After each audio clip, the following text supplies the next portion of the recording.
Découvrez un extrait exclusif de ce livre audio et profitez d'un essai gratuit sur Audible via le lien dans la description.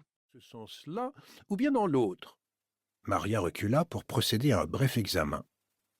Là, vous avez mis le devant derrière, non? Oui, je le sais, répondit madame Oliver. Je le sais très bien, mais en fait, j'ai l'impression qu'il est mieux comme ça. Ah bon? Pourquoi? Demanda Maria. Ma foi, il est fait pour, j'imagine.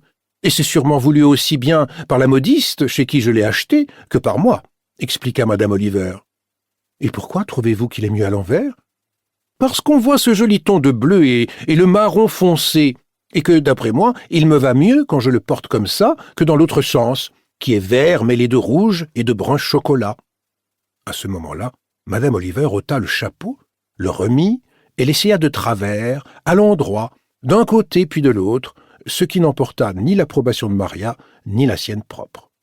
« Il ne faut pas le mettre carrément à l'envers, c'est vrai. Ça ne vous va pas au teint, vous ne trouvez pas? Ça n'irait au teint de personne, d'ailleurs. En effet, ça ne fera pas l'affaire. Je crois que je vais devoir le mettre dans le bon sens, en fin de compte. » « À mon avis, ce sera quand même moins risqué, » déclara Maria. Madame Oliver ôta le chapeau, puis Maria l'aida à enfiler une robe bien coupée, en fin jersey de laine, d'un délicat coloris puce, et enfin à rajuster le couvre-chef. Ah, « Vous êtes d'une élégance » s'extasia Maria. C'était ce que madame Oliver appréciait tant chez Maria. Cette dernière ne manquait jamais la moindre occasion de manifester son enthousiasme et de se répandre en compliments. « Vous allez faire un discours à ce déjeuner, n'est-ce pas » demanda Maria. « Un discours » madame Oliver parut épouvantée. « Ah non, certainement pas. Vous savez bien que je ne fais jamais de discours. »« Ma foi, je croyais qu'on en faisait toujours dans ces déjeuners littéraires, car c'est bien là que vous allez, non?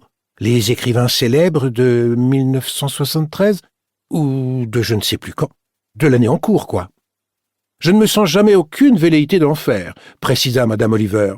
« Des tas de gens qui adorent ça en feront, et ces gens-là sont bien plus doués que moi sur ce chapitre. »« Moi, je suis sûr qu'en vous donnant un peu de mal, vous en feriez un sensationnel, » rétorqua Maria, s'adjugeant le rôle du démon tentateur. « Alors là, pas question, » décréta madame Oliver. « Je sais ce qui me réussit et ce qui ne me réussit pas.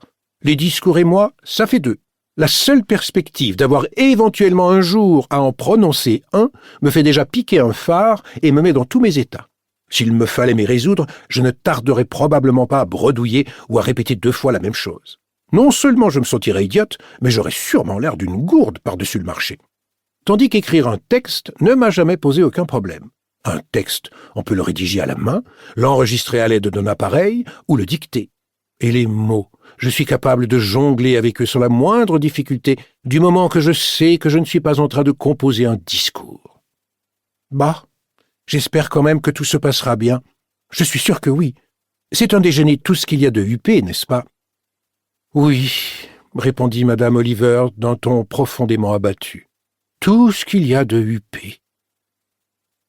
Et pourquoi, se demanda-t-elle sans pourtant formuler cette interrogation à voix haute, pourquoi diable vais-je à ce déjeuner?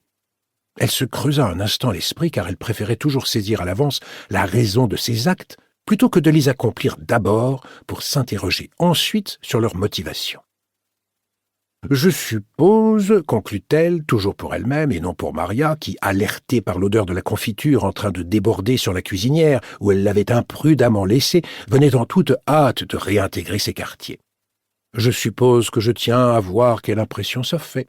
On m'invite toujours à des déjeuners littéraires ou autres festivités du même acabit, et je n'y ai encore jamais mis les pieds. »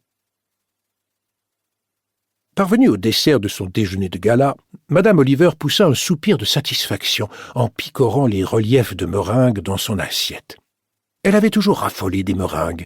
Or, celle-ci couronnait délicieusement un déjeuner véritablement délicieux. Toutefois, lorsqu'on atteint l'âge mûr, il faut se méfier des meringues.